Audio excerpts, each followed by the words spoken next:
గురుభ్యో నమః. ఎందరో మహానుభావులు అందరికీ వందనాలు.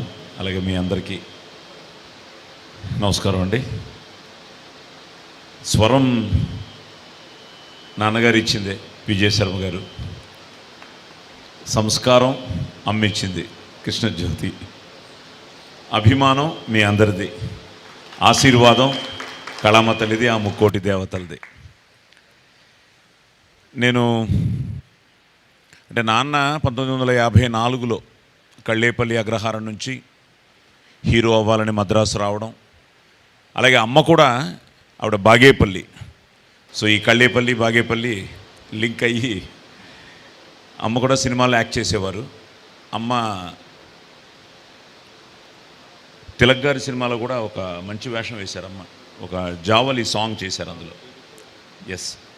సో నేను 1961లో పుట్టడం, తర్వాత ఇద్దరు చెల్లెళ్ళు, ఇద్దరు తమ్ముళ్ళు.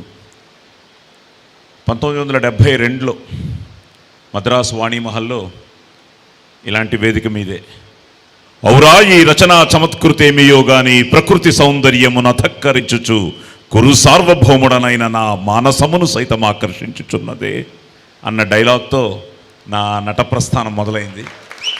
సో దుర్యోధనుడి మైసభ. సో అక్కడి నుంచి ఇప్పుడే వంశీ రామరాజు గారు చెప్పినట్టు నాకు సోదరులు, ఆప్తులు, వాట్ నాట్, గాడ్ ఫాదర్, ఎన్నో వేదికల మీద పాలు పంచుకున్నాం.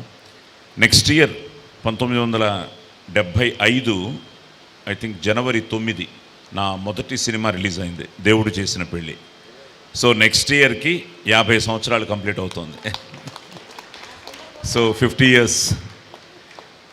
అంటే 1972లో నటుడిగా మేకప్, తర్వాత 73, 74లో ఇందాక ఉదయ్ గారు చదివినట్టు సంసారం అనే సినిమాలో రామారావు గారితో డబ్బింగు. ఆ తర్వాత 75లో నా మొదటి సినిమా దేవుడు చేసిన పెళ్ళి. ఆ తర్వాత కొన్ని మంచి వేషాలు వేస్తూ విశ్వనాథ్ గారు డివిఎస్ రాజు గారికి ఆఫ్టర్ జీవన జ్యోతి అనుకుంటా కాలాంతకులు అనే సినిమా, అసలు ఆ టైటిల్కి ఆయనకి సంబంధం ఉండదు. అది ముందు ఆ టైటిల్ కాదు ఆ సినిమాకి.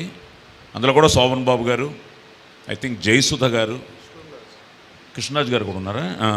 అందులో ఒక వేషం. అందులో నాకు తమాషా ఏంటంటే నా పాట, ఆ జీవన జ్యోతి సాంగ్ మళ్ళీ నాకు పెట్టారు. జూ జూ జూ జూ జూ జూ జూ జూ జూ జూ ఊటీలో షూటింగు.